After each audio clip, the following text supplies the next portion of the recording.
सिद्धसाहुनं नमो नमो सिद्धसाहुनं नमो नमो सिद्धसाहुनं चौबीसं तिथ्यरे उसहाई वीर पश्चिमे बंदे सवे सगड़ गड़ हरे सिद्धि से नमन सामी नमिदुण वर्धमानं परमपाणं जिडं तिशोधेना वोच्छामिरयं सारं सायारनयारदं मीनम्। अंतरातीत सिद्ध परमेष्ठी भगवान की वर्तमान शासन नायक वर्धमान स्वामी की 1008 मूलनायक भगवान श्री पद्म प्रभु स्वामी की परम पूजनीय आचार्य भगवान 108 श्री कुंद कुंद स्वामी की परम पूजनीय दीक्षा शिक्षा प्रदाता आचार्य भगवान शिक्षा विशुद्ध सागर जी महाराज जी की सिद्धांत शास्त्र की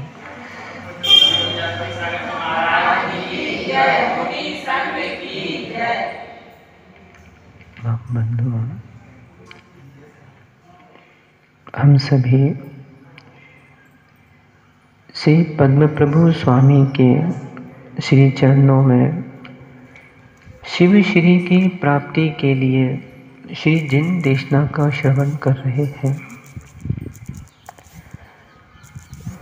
जीवन का कोई सार है तो वह रैन सार है। इसकी प्राप्ति जिसने की है, निर्वाण की प्राप्ति उसने की है।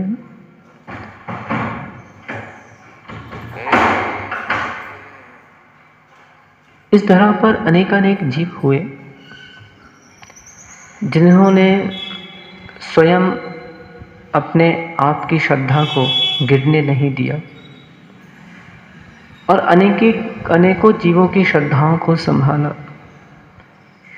ऐसे भी अनेकानेक जीव हुए जो स्वयं श्रद्धा से गिर गए, मिथ्यात्व में पहुंच गए और उन्होंने ना जाने अपने अनर्गल वचनों से कितने जीवों की श्रद्धा को गिरा दिया।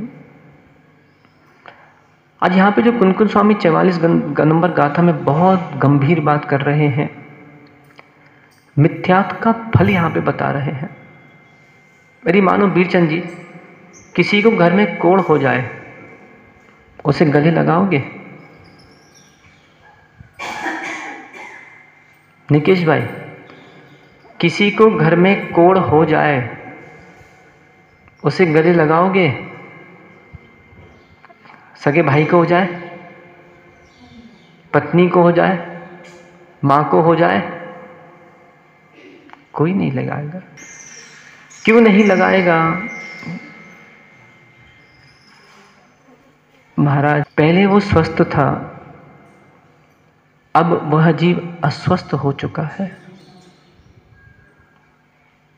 स्वस्थता तो पास में भी बैठते थे, स्वस्थ था, साथ में एक थाली में भोजन भी करते थे, स्वस्थ था, कहीं भ्रमण करने भी जाया करते थे। अब अस्वस्थता आ गई, अब डॉक्टरों ने, वैद्यों ने बोल दिया इससे दूर रहो। क्या कारण था? जब एक जीव की शरीर की अस्वस्थता आने पर वैद्यों के द्वारा मना कर दिया जाता है कि इस जीव से यदि संपर्क रखोगे तो हे जीवों, तुम भी शरीर से अस्वस्थ हो जाओगे।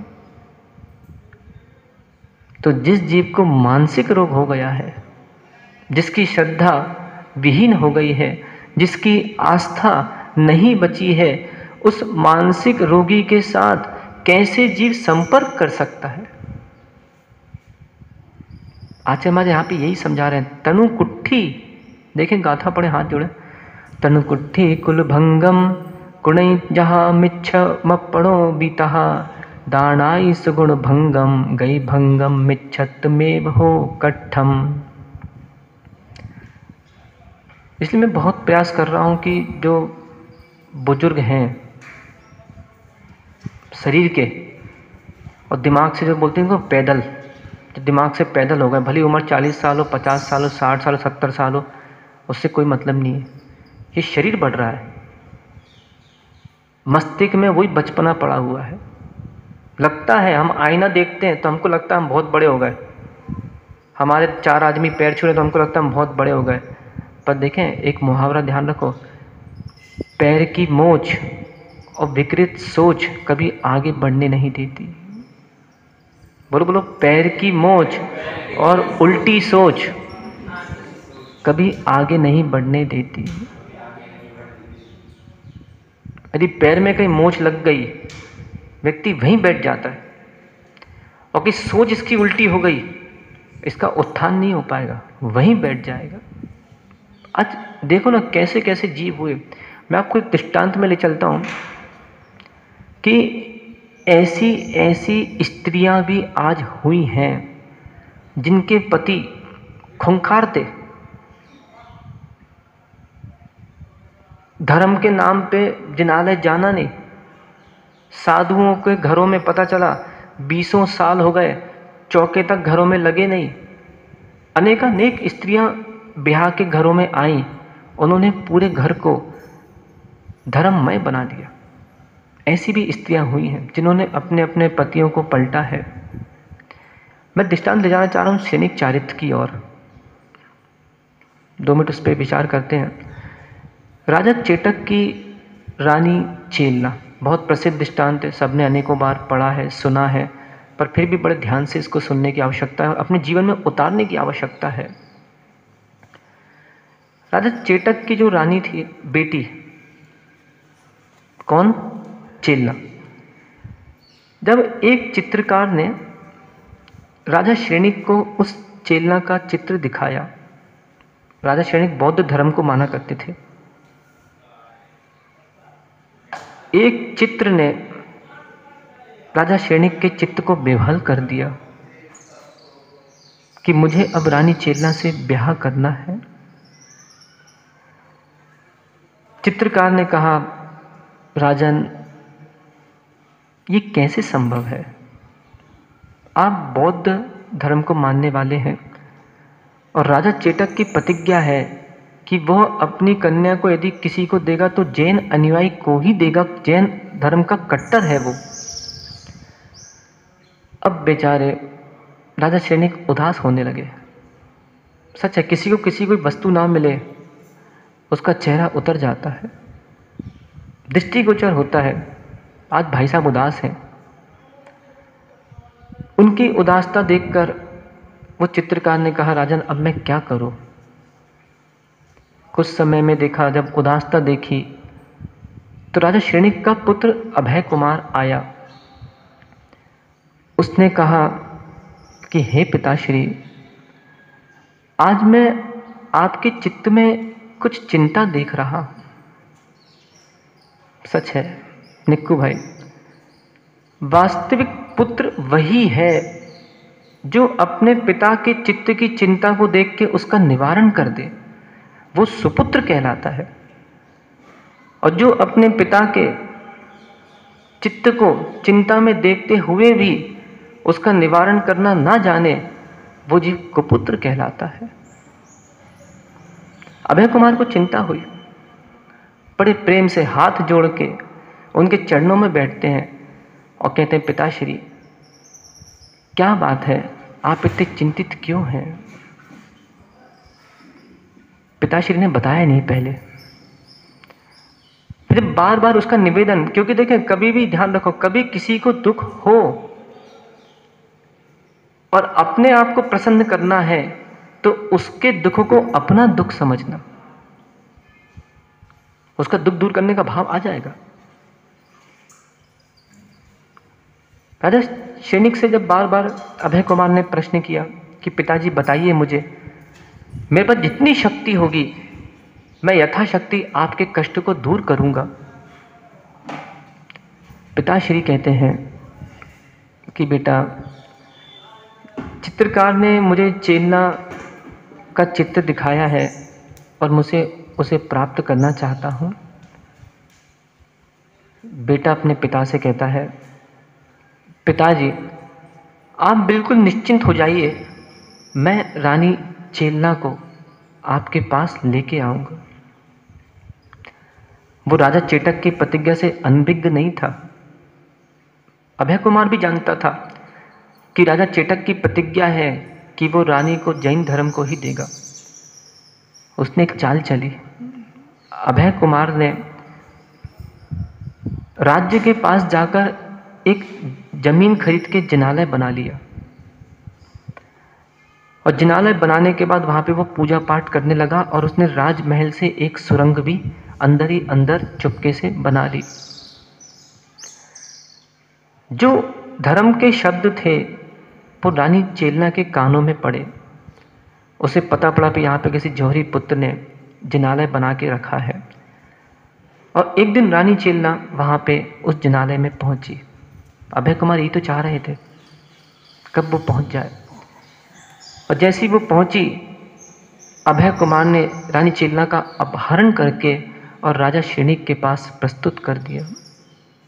और जैसे राजा श्रेणिक ने जब देखा तो उन्होंने अपने पुत्र को गले लगा लिया। इसलिए जो बाप बन गए, मैं उनसे कहना चाहता हूँ, बाप तो बन गए पर यह ध्यान रखना अपने बाप के सामने बेटा ही हो।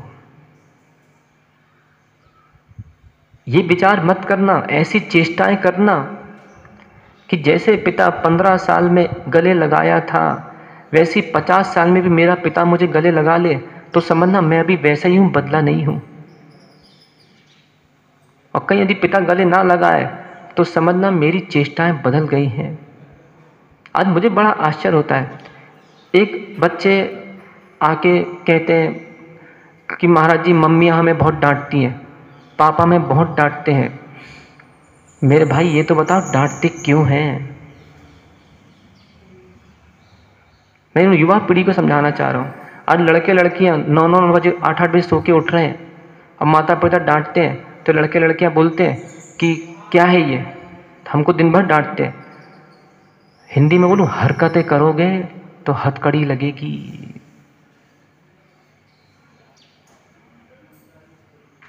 स्वयं एक अंग्रेजी में एक पंक्ति है, बोलूं क्या? Put your feet in his shoes, put your feet in his shoes. मतलब अपने पैरों को दूसरे के जूते में रख के देखो और फिर सोचो।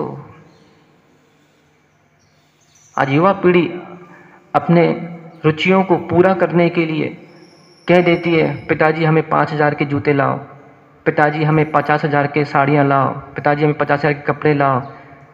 जरा मैं युवा पीढ़ी से पूछना चाहता हूँ, वो पैसे कैसे कमाएं? जरा उनके जूते में पैर रख के सोचो। विचारणीय विषय है। अभय कुमार ने ला के जब राजा श्रेणिक को वो दिया तो राजा श्रेणिक ने अपने बेटे को गले लगा लिया। उनको उनकी वस्तु प्रिय मिल गई थी। सच आज मैं युवा पीढ़ी से कहना चाहता हूँ कि एक माता पिता ने जन्म दिया है। हे युवाओं, हे युवतियों, हे बालक, हे बालिकाओं, आज उनको जन्म देने की शक्ति तुम्हारे अंदर में नहीं है। उनको सुखी रखने की शक्ति तुम्हारे अंदर में है।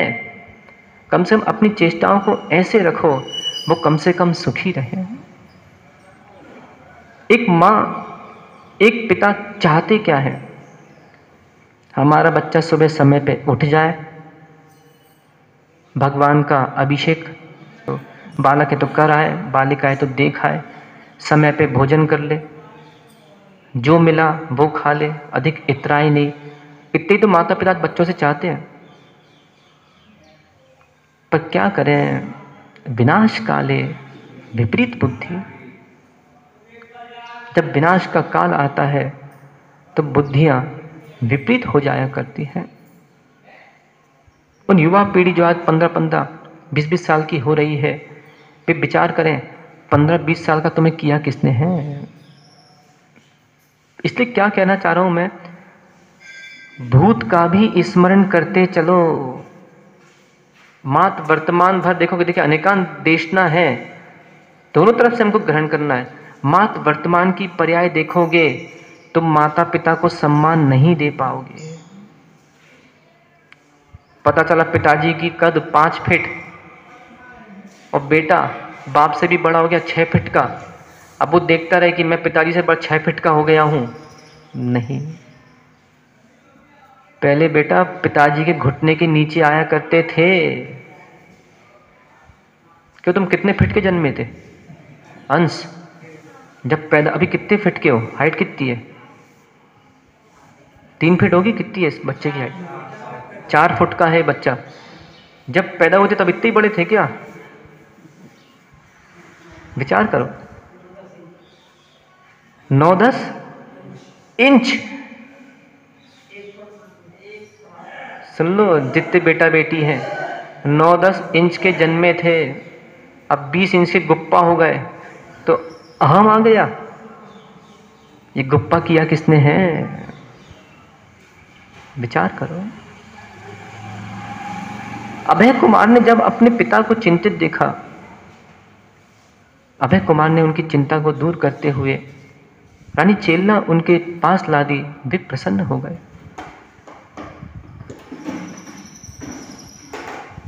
जब वे प्रसन्न हुए तो रानी चेलना से उन्होंने उसे शादी करने का विचार बनाया। रानी चेलना ने कहा था कि राजन, आपको मेरी प्रतिज्ञा पर ध्यान रखना होगा। आप मेरे धर्म से मुझे नहीं छुड़वाएंगे। मैं जैन धर्म को पूजा करूंगी, जैन धर्म में जाऊंगी। श्री ने सोचा कि ठीक है, वो तो बात की बात है, परिवर्तन हो सकता है। उन्होंने कह दिया ठीक है। जब ये बात बौद्ध गुरु को पता पड़ी कि रानी चेलना जैन धर्म का पालन करती है, जैन धर्म को पूजती है, तो बौद्ध गुरु ने राज्यसभा में अपना आक्रोश व्यक्त किया। उन्होंने विचार किया, राजा सैनिक को समझाया कि आप रानी चेलना को समझाओ, वो ऐसा ना करे। राजा सैनिक कहता है कि मैं तो वचनबद्ध हूं, मैं कैसे समझा सकता हूं। रानी चेलना के पास बौद्ध गुरु स्वयं गए और क्या कहते हैं, सर जिसकी बुद्धि विपरीत हो गई है वो गुरुओं की निंदा करने भी कतराता नहीं है। आज ऐसे ऐसे लोग यहाँ पे दृष्टिगोचर हुए जो गुरुओं के चरणों में 24-24 घंटे बैठा करते हैं, जो गुरुओं के चरणों में 10-10 घंटे बैठा करते हैं, जो गुरु जिनके ऊपर विश्वास करके उनके साथ बैठकर उनके साथ क्रियाएं करते हैं, वे ही जीव आज विश्वास का घात करते हुए पाए जाते हैं। मुझे तो बड़ा आश्चर्य लगता है। एक छोटा सा याद करो, यदि किसी को किसी की आस है तो उसका नाम विश्वास है।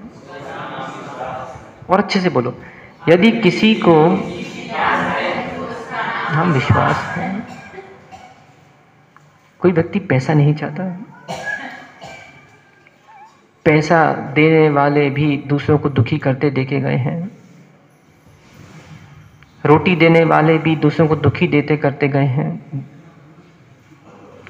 रोटी देने वाले भी दूसरों को दुख देते हुए पाए गए हैं। पर जिन्होंने विश्वास निभाया है वे जीव बचपन से लेकर बुढ़ापे तक साथ रहे। इसलिए मैं युवा पीढ़ी से कहूंगा कि जो युवाओं के जो मित्र बने हैं, यदि मित्रों पे मित्रता बुढ़ापे तक रखना है तो विश्वास बना के रखना। नहीं तो ध्यान रखना, एक पत्थर पे रस्सी रगड़ोगे तो एक ना एक दिन टूट जाएगी। थोड़ा अविश्वास, थोड़ा अविश्वास, थोड़ा अविश्वास, ऐसे बार बार अविश्वास होगा तो एक ना एक दिन मित्रता टूट जाएगी। क्या वो क्या कहता है बौद्ध गुरु, हे रानी तू ये किसको पूज रही है? पशुओं के जैसे दिगंबर मुनियों के बारे में कहता है, ईर्ष्यालु। सच, ईर्ष्यालुओं को तो फांसी की सजा हो जाना चाहिए।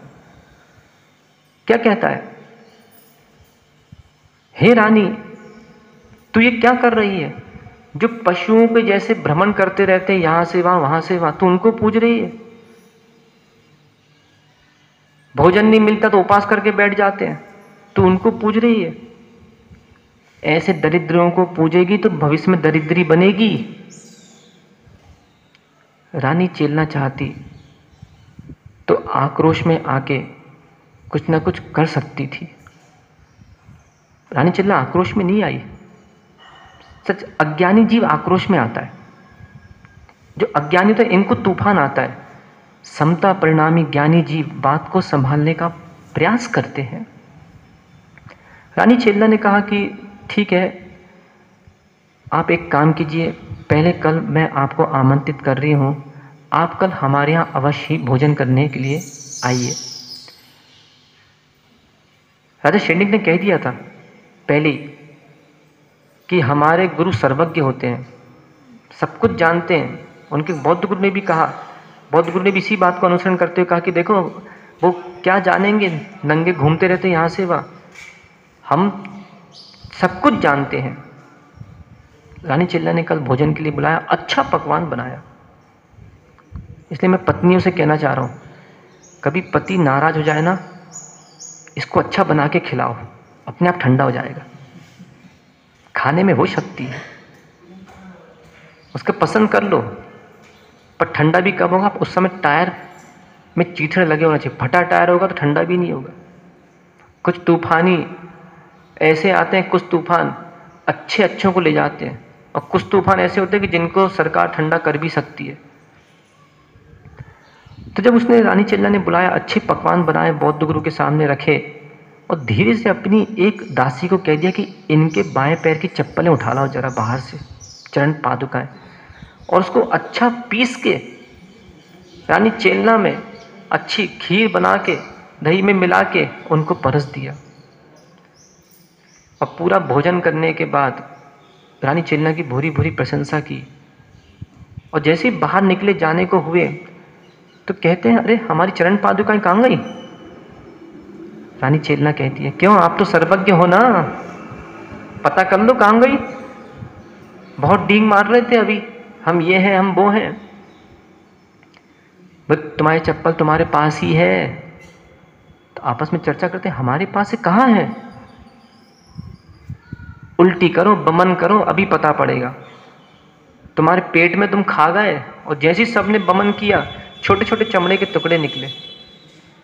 ये बात जब राजा श्रेनिक को पता पड़ी, बहुत बुरा लगा, और जाके उन्होंने रानी चेल्ला पे आक्रोश व्यक्त किया कि तूने ऐसा कैसे किया। रानी चेल्ला बोलती है कि राजन, वो ढींग मारते थे, तुम्हारे गुरु क्या बोलते, हम सर्वज्ञ हैं, और हमारे गुरु की निंदा कर रहे थे, तो मैंने बोल दिया कि निकाल लो। नहीं पहचान पाए। फिर कुछ समय बाद क्या हुआ, राजा शेनिक ने रानी चेल्ला से कहा कि बौद्ध धर्म स्वीकार करो। रानी चेल्ला एक ही बात कहती थी कि मैं इनकी पहले परीक्षा करूंगी, यदि ये मेरी परीक्षा में उत्तीर्ण हो गए, मैं अवश्य बौद्ध धर्म को स्वीकार कर लूंगी। एक बार बहुत सारे बौद्ध अनुयायी राजा शेनिक के उधर नगर में पहुंचे। राजा शेनिक ने बड़ा सा पंडाल बनाया। पंडाल बनाने का उनको आश्रय दिया, और उनके मन में निश्चित हो गया था कि अब रानी चेल्ला पलट जाएगी। रानी चेल्ला ने राजा शेनिक से कहा, मुझे आप अवसर दीजिए, मैं इनकी परीक्षा करती हूँ। राजा शेनिक बोलता है, अरे रानी, ये तो ध्यान साधना करने वाले हैं, यहाँ बैठ के भी सिद्धालय को छू लेते हैं। रानी ना, आप मेरी परीक्षा तो करने दो, मुझे आप समय तो दो। कह दिया, ठीक है, तथास्तु। सारे बौद्ध जब बैठे थे पंडाल में, रानी चेल्ला ने आग लगा दी, और जैसी आग लगाई सब उठ के भाग गए। डरपोक भाग जाता है, निडर कभी भागता नहीं है। दिगंबर मुनि डरपोक नहीं होते, निडर होते हैं। अभी देवता भी बताता हूँ ना, यशोधर मुनि का भी अभी आगे दृष्टांत आ रहा है। तो सबके सब भाग गए। तो राजा श्रेणिक को बहुत आक्रोश आया और रानी चेलना को जाके बोलते, क्या तरीका है ये? तुम अहिंसा परमो धर्म वाली हो और तुमने यहां आग लगा दी। बोले, राजन, यदि कोई इसमें मृत पामित हो जाता तो मैं आपकी बात सही समझती, पर ये सबके सब सकुशल भाग गए, कोई ध्यानवान नहीं कर रहे थे, ढोंग कर रहे थे ये लोग। राजा श्रेणिक को बहुत गुस्सा आया, मन में आक्रोश भर लिया, विचार किया कि अब मैं इसे छोड़ूंगा नहीं। जैसे घर में नहीं होता कभी कभी नेमीचंद, कभी झगड़ा हो जाए तो मन में नहीं आता अब मैं शाम को देखता हूं इसको। पति बेचारा कहीं दुकान भी चला गया तो प्रबल भाई, पत्नी घर में बैठ के खाना बनाते बनाते पूरी उसकी अंदर ही अंदर फिल्म चल रही है, अब इसको शाम को आन दो, मुझे इससे क्या क्या कहना है मैं इसको सब कहूंगी। कुछ कुछ महिलाएं तो होशियार होती, चिट्ठी में लिख भी लेती हैं, पहले ये बोलना है, फिर ये बोलना है, फिर ये बोलना है, नहीं मारेगा तो झाड़ू तैयार है मेरी। उसको बहुत आक्रोश आया, बदले की भावना से बैठा रहा। एक छोटा सूत्र याद कर लो, आगे बोलता हूं। बदला मत लो, बदल जाओ। अच्छे से बोलो, बदला मत लो, बदल जाओ। जीवन में किसी से बदला लेने के भाव करोगे तो ध्यान रखना स्वयं बदल जाओगे, और यदि किसी से बदला छोड़ दोगे तो वो बदल जाएगा। राजा श्रेणिक एक बार अपने सिपाहियों के साथ वन में गए, जंगल में जा रहे थे, शिकार के लिए गए। उन्होंने यशोधर मुनिराज को वहां पे खड़गासन में ध्यान करते हुए देखा। क्या वो उसका कुछ बिगाड़ रहे थे? क्या उन्होंने उसको कुछ कहा था बिगाड़ रहे थे उसका? कुछ भी नहीं। पर क्या करें, जब काला चश्मा आदमी पहन ले उसको सफेद दिखाई नहीं देता। ईर्ष्या का, आक्रोश का, क्रोध का चश्मा पहन लिया था, बदले की भावना का चश्मा पहन लिया था, उसे कुछ दिखाई नहीं दे रहा था। क्या हुआ? 500 कुक्कुर मुनिराज के ऊपर छोड़ दिए, लज्जा भी नहीं आई। मुझे बड़ा आश्चर्य होता है, आज अपनी दिगंबर जैन समाज के लोग मुनिराजों के ऊपर कुक्कुर तो नहीं छोड़ रहे, पर अपने वाणी रूपी शब्दों को ऐसे छोड़ते हैं, ऐसे छोड़ते हैं, बड़ा आश्चर्य होता है। मुनिराज के बारे में कहते हुए भी, चौराहों पे निंदा करते हुए लज्जा नहीं आती। 500 कुक्कुर छोड़े, पर समता परिणामी के सामने अच्छे क्रूर से क्रूर लोग भी शांत हो जाया करते हैं। सारे के सारे बैठ के, सबके सब सारे कुक्कुर मुनिराज की मुद्रा को देख के वहीं पे बैठ गए। राजा श्रेणिक को देखकर ये आक्रोश आया कि इसने मेरे सारे कुक्कुर किलित कर दिए। शांत हो जाता, पर क्रूरता सीमा से पार हो चुकी थी। एक वहां देखा मरा सांप पड़ा है और अपनी तलवार से मरा सांप उठा के मुनिराज के गले में डाल दिया। ओहो, सोचो तो, आज अपने ही धर्म के लोग मुनिराजों के गले में सांप तो नहीं डालते, पर ऐसे कुछ मूर्ख अनुयायी आज मुनिराजों के लिए सांप जैसे बनकर डसने को तैयार है। मुझे बड़ा आश्चर्य होता है, जो दुनिया के कल्याण का विचार कर रहा है, जो प्रत्येक जीव के कल्याण का विचार करता है, उसी को डसने के लिए तुम तैयार हो जाते हो। विचार करो। और बड़े प्रसन्नता से गले में सांप डालने के बाद घर पहुंचता है और रानी चेलना को जब ये बताता है तो रानी चेलना कहती है, बहुत दुखित हो जाती है, कहती, राजन आपने ये क्या किया? 4 दिन बाद जब बात आती है तो वो कहता है, अरे रानी तो भाग गया होगा सांप निकाल के, कौन सा वहां खड़ा रहेगा। रानी कहती है, राजन यदि मेरे सच्चे गुरु होंगे तो तुम्हें जैसे स्थिति में देखा था वैसे ही मिलेंगे। देख के आते हैं। और दोनों रानी और राजा वहां जाते हैं और देखते हैं तो मुनिराज वैसे ही ध्यानस्थ खड़े हैं। सांप में चींटियां हो गई हैं, मुनिराज के शरीर को चिथड़ दिया है। रानी चेलना लकड़ी से अपने हाथ से वो सांप को उठाती है और उठाने के बाद वो राजा सैनिक रानी चेलना का अनुसरण करता है, मुनिराज के चरणों में नतमस्तक हो जाता है। मुनिराज ध्यानस्थ, जब उनका ध्यान छूट जाता है तो क्या किया होगा बिल्ली भाई? क्या वो डंडा उठा के मारा होगा? करुणा तो देखो कि एक मुनिराज जिनके पास इतनी शक्तियां हैं, इतनी शक्ति होने के बाद भी जो उनका बैरी, जो उनका बुरा कर रहा है, मुनिराज उसको भी अपने पास बैठाकर आशीर्वाद दे रहे हैं, संबोधन दे रहे हैं। और एक कपड़े वाला जिसके पास कुछ भी नहीं है मुनिराज से आक्रोश कर रहा है। मुझे बड़ा आश्चर्य होता है। क्या किया? जैसे ही मुनिराज ध्यानस्थ छूटे, मुनिराज ने सैनिक को अपने पास बैठा लिया। ये मुनियों की करुणा होती है। इसलिए श्रावकों, कभी भी ध्यान रखना, अपनी दुर्बुद्धि की निंदा करना, मुनिराज की सुबुद्धि की कभी निंदा मत करना। काला चश्मा कभी मत पहनना, नहीं तो काला दिखेगा। जब महाराज ने राजा सैनिक को समझाया कि हे राजन, सत्यार्थ मार्ग यह है, राजा सैनिक ने भी जैन धर्म का पालन किया। सच, गिरते हुए को गिरा छोड़ दोगे कभी नहीं उठ पाएगा।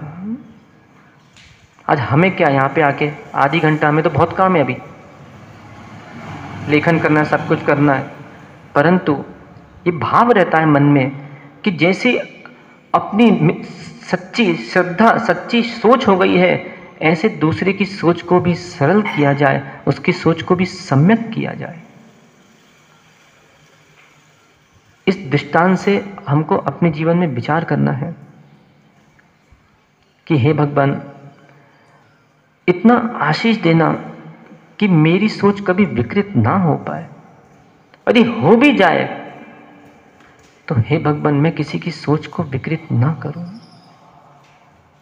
आज कितने लोग ऐसी प्रतिज्ञा कर रहे हैं कि किसी मुनिराज के गले में सांप नहीं डालेंगे मरा हुआ। कितने जैन अनुयायी हैं जो आज प्रतिज्ञा कर रहे हैं। ले लो नियम।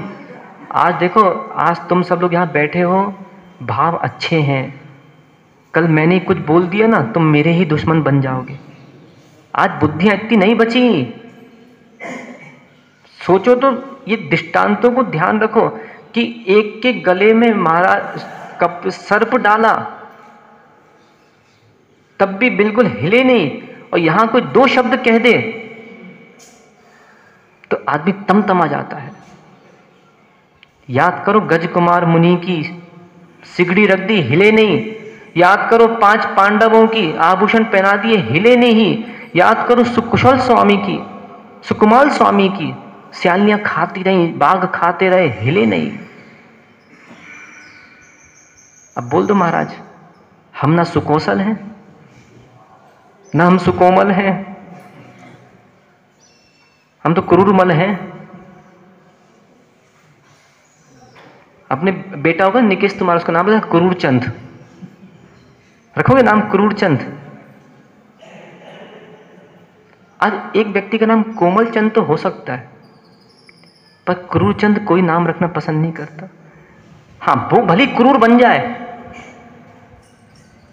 आज एक महिला का नाम शांतिबाई तो होता है,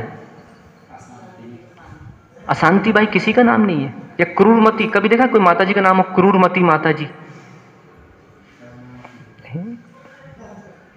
माता पिता तो सम्यक नाम ही देते हैं कि चलो इसका मैं नाम ये दे रहा हूं। अभी भाई साहब का नाम बिल्ली है, अब बिल्ली है तो बिल्ली जैसे म्याऊ करते हो, नहीं करते? घर में करते हो म्याऊ? नहीं करते। ना बिल्ली म्याऊ करता है, ना चुखरा चूचू करता है, बब्बा ने नाम क्यों रख दिया? तो ध्यान रखो, ये नाम निक्षेप के नाम है। आज एक का नाम होता है शेर सिंह, तो क्या वो सबको खा रहा है क्या, दहाड़ रहा है क्या? तो जैसा नाम हो वैसा काम हो, ये निश्चित नहीं है। नाम निक्षेप के हुआ करते हैं। आज हमारे जिनालय में भगवान चंदा प्रभु स्वामी हैं, वास्तव में निर्वाण को प्राप्त हो गए, पर फिर भी स्थापना निक्षेप से उनके संस्कार किए गए हैं कि स्थापना निक्षेप से ये मूर्ति चंदा प्रभु के नाम से पूजी जाएगी। कि दृष्टांत मैंने राजा श्रेणी का इसलिए दिया है कि यदि चेलना रानी उसको नहीं पलटती तो वो ना जाने मिथ्यात्व में रहकर उसके द्वारा पीढ़ी दर पीढ़ी कितनी पीढ़ियों का नाश हो जाता है। यहाँ आचार्य महाराज जो समझा रहे हैं, कुष्टि, तणुकुट्ठी, शरीर का कुष्टि क्या करता है? कुल का भंग कर देता है। कभी किसी को डायबिटीज हुई है? यहाँ पे इतने सारे लोग बैठे हैं, है किसी को डायबिटीज है? पिताजी को थी? जब किसी से पूछते हैं कि आपको डायबिटीज है क्या, तो बोलते हैं हो सकता है आपके पिताजी को रही होगी। बात कहाँ गई? कुल के ऊपर बात गई। क्या आपके कुल में भी ऐसा था क्या?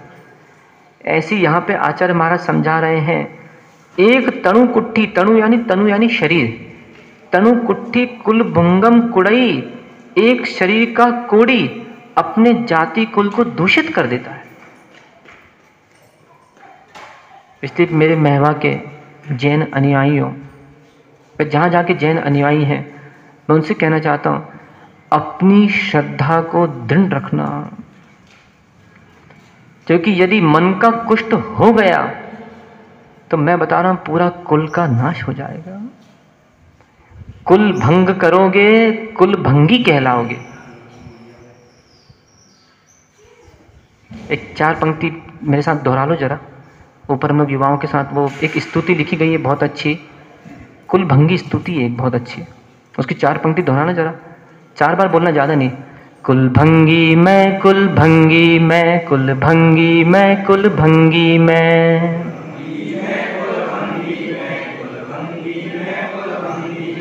इसकी सामायिक किया करो। अब यार दुकान पे बैठो ना, अभी यहाँ से अभी प्रवचन खत्म हो जाएगा ना, तो यहाँ से घर जाते थे ये पंक्तियाँ मन में दोहराती हुई जाना। क्या दोहराओगे? कुल भंगी मैं, कुल भंगी मैं, कुल भंगी मैं, कुल भंगी मैं। सब जगह ले जाना। कुलाचार को तोड़ लिया है, धर्म से मुंह से मोड़ लिया। आज बच्चों का भी उसमें लिखा है, बच्चों के लिए भी 2 पंक्ति है। माँ कहती है मंदिर जाओ, मैं चुपके से सो जाता हूँ, कुल भंगी में। मुनिराज कहते हैं कि भक्ष्य भोजन करो, शुद्ध भोजन करो, मैं अभक्ष्य सेवन करता हूँ, कुल भंगी में। मुनिराज कहते हैं 6 आवश्यकों का पालन करो, मैं मंदिर भी नहीं आता हूँ, कुल भंगी में। क्या कह रहे हैं आचार्य?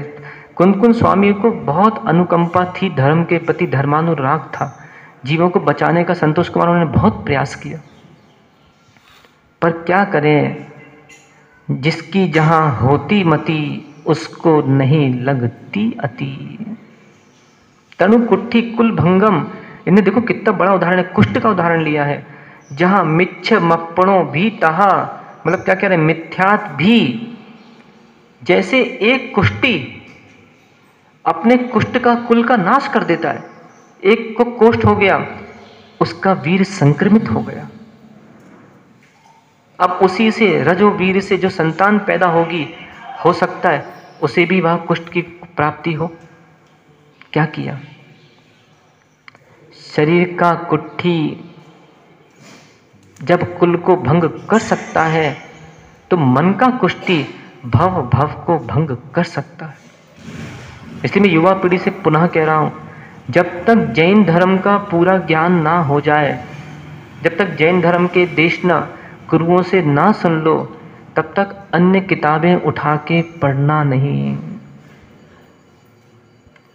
जब तक स्वयं को दृढ़ श्रद्धा और दृढ़ ज्ञान ना हो तब तक अन्य मिथ्या दृष्टियों से चर्चा करना नहीं तो आज हमारी युवा पीढ़ी कभी कभी देखते हैं ना, जब गुरुओं के बारे में विषय में चर्चा आती है तो आपस में बच्चे एक दूसरे पे आक्षेप देते हैं, लड़ने लगते हैं। तो उस समय यदि स्वयं को दृढ़ ज्ञान ना हो, नहीं तो हमारे पास आओ, हमसे पूछो। अभी हमारी ऊपर बाल शिक्षा की कक्षा में हमने पाठ पढ़ाया है, शाम की कक्षा में मुनिराज, उसमें बहुत सी बातें बताई गई हैं कि मुनिराज पिछियाँ क्यों रखते हैं, तप क्यों करते हैं, क्या मूल गुण है, यदि गाड़ी में बैठेंगे तो क्या होगा। तो ये सब बातें जाने, जितने बड़े लोग हैं वे भी बच्चों की किताबें पढ़ें जिससे हम सक्षम रहें उत्तर देने के।